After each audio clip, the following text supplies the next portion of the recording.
ओम शांति। आज हम सभी फिर से एक नई कहानी की ओर बढ़ेंगे। आज के हमारे कहानी का शीर्षक है लालच बुरी बला है। हम सभी को ज्ञात है कि लालच हम सभी का नुकसान करती है। लालच के कारण कई ऐसे अमीर लोग थे जो पूरी तरह बर्बाद हो चुके हैं और होते रहते हैं। इसका कारण क्या है? चलते हैं हमारी कहानी की ओर। एक बार की बात है, एक गांव में दो सगे भाई रहते थे और दोनों ही भाइयों में बिल्कुल भी स्नेह नहीं था, क्योंकि बड़ा भाई बहुत अमीर था और छोटा भाई बहुत गरीब था।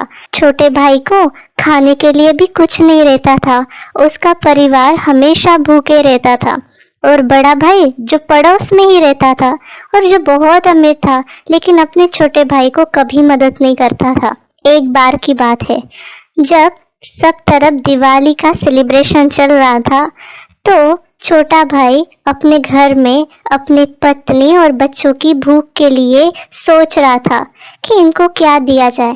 तभी दिवाली थी, इसलिए वो अपने बड़े भाई के पास जाता है और बड़े भाई से बहुत याचना करता है, बहुत रिक्वेस्ट करता है और कहता है कि कुछ तो मुझे दे दीजिए ताकि मैं इस दिवाली में अपने बच्चों को भूखा ना रखूं। और मैं कितना प्रयास करके भी मुझे कुछ भी प्राप्ति नहीं हो रही है। लेकिन बड़ा भाई उसे डांट कर भगा देता है।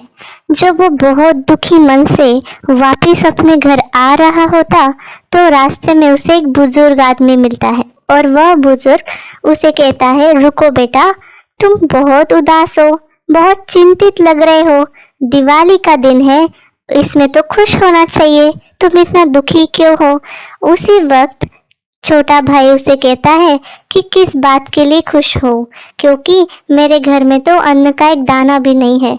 मैं इतनी मेहनत करके भी उनको कुछ भी लाकर खिला नहीं पा रहा हूँ। तो बुजुर्ग आदमी कहता है, कोई बात नहीं बेटा, मेरे पास एक लकड़ियों का गट्ठा है और उस गठेरे को मुझे घर पहुँचाना है। अगर तुम मेरा काम करो तो मैं तुम्हें ऐसा कुछ चीज दे दूंगा जो तुम बहुत अमीर हो जाओगे। छोटा भाई तुरंत मान जाता और उसके साथ लकड़ियों का गठरा लेकर उसके घर जाता है। वहां जाने के बाद वो बुजुर्ग आदमी छोटे भाई को मालपुआ देता है और कहता है, तुम ये मालपुआ लेके जंगल में जाना। जंगल में एक पहाड़ी है, वहां एक गुफा है। उस गुफा के अंदर 3 बौने आदमी रहते हैं। उनको ये मालपुआ बहुत पसंद है, लेकिन इसके बदले में, मालपुआ के बदले में तुम उनसे पैसे न मांगना। तुम कहना तुम्हारे पास जो चक्की है वो मुझे दे दो, जो पत्थर की चक्की है।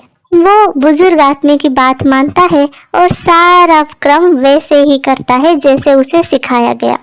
जब बौने आदमी उसे कहते हैं कि तुम को क्या चाहिए इस मालपुआ के बदले, तो उनसे वो पत्थर की चक्की मांग लेता है। लेकिन चक्की लेते जाते जाते ही बौने आदमी उसे कहता है कि देखो, ये चक्की कोई साधारण चक्की नहीं है, ये जादुई चक्की है। तुम इसको जो भी मांगोगे वो उसको बढ़ाती जाएगी, उससे उत्पादन करती जाएगी।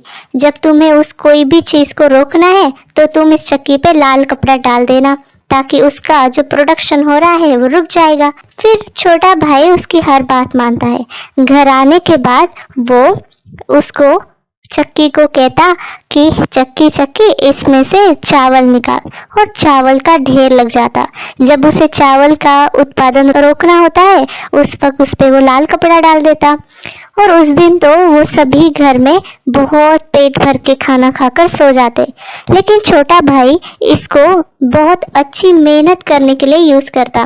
वो उस चक्की से कभी दाल, कभी चावल, कभी घी, कभी गेहूं, ऐसे बहुत सारे उत्पादन करता और बाजार में जाके बेचता। देखते ही देखते कुछ ही दिनों में छोटा भाई बड़े भाई से भी ज्यादा अमीर हो जाता है। और बड़े भाई को बहुत विचार आता कि जो भाई कुछ दिनों पहले मुझसे भीख जैसे मांगने आया था, आज वो मुझसे अमीर कैसे हो गया। लेकिन उसे समझ नहीं आता। तो एक दिन बड़ा भाई छोटे भाई के घर में छिप जाता है और उसे वो जो भेद होता है, जो छिपा हुआ होता है, वो पता चल जाता। फिर एक दिन जब छोटा भाई बाजार में वस्तुएं बेचने जाता है, तब वो बहुत सारी चीजें बेच रहा होता। उसी वक्त बड़ा भाई छोटे भाई के घर में घुसकर वो चक्की चुरा लेता है और चुराने के बाद वो अपने घर वालों को लेकर एक टापू में जाता है। टापू पे जाने के लिए अपने घर बार छोड़कर वो टापू पे जा रहा होता तो वो समुंदर के बीच से नाव में बैठकर जा रहे होते। अब उसकी पत्नी सोच रही होती कि मेरे पति को हुआ क्या है जो इतना ऐशो आराम और घर बार छोड़कर ये टापू पे हमें लेके जा रहा है। रास्ते में वो अपनी पत्नी को बताता है कि देखना है तो मैं दिखाता हूँ। वो चक्की को कहता है चक्की चक्की नमक निकाल। उसी वक्त चक्की से नमक की उत्पादन होना शुरू हो जाता है, लेकिन बड़े भाई को उस चक्की को रोकना पता नहीं होता कि कैसे इसे रोका जाए। इसलिए वो जो नौका होती है वो डूब जाती है और उन सभी परिवार की, बड़े भाई और उसकी पत्नी बच्चों सहित जल समाधि लग जाती और उनकी मृत्यु हो जाती। इसी तरह ऐसा कहानियों में कहा जाता है कि आज तक वो चक्की चल रही है इसीलिए समुंदर खारा है, लेकिन वास्तव में बात वो नहीं है। वास्तव में है ये कहानी लालच के बारे में, जिसे आज बाबा ने हमें कहा है कि लालच बुरी चीज़ है। बहुत फैशन करना, कपड़े पहनना, अच्छी अच्छी चीज़ खाना या उसकी लालच करना, इस वजह से, लालच की वजह से ही घृणा, नफरत, ईर्ष्या, द्वेष, चोरी, ये सारी चीजें आती है। और लालच, एक लालच जिसे हम लोभ भी कह सकते हैं, इस लोभ के कारण ही बहुत सारे और सभी प्रकार के अवगुण हमारे अंदर आ जाते। ये एक ऐसा दलदल है जिससे कोई कभी निकल नहीं सकता। इसलिए बाबा ने कहा है कि रावण की दलदल से हमें निकालना है, इसलिए लालच कभी नहीं करनी है। और हम सभी को ज्ञात है, इसलिए हमें कैसा बनना है? संतुष्ट, सदा खुश, और हमारे पास जो भी चीज़ है उसमें हमें संतुष्ट रहना है, जिसे आध्यात्मिक भाषा में हम कहते हैं इच्छा मात्रम अविद्या। तो आप सभी को हमारी कहानी कैसी लगी ज़रूर हमें कमेंट्स करके बताएं। लाइक करें, सब्सक्राइब करें और शेयर करें। अच्छा, ओम शांति।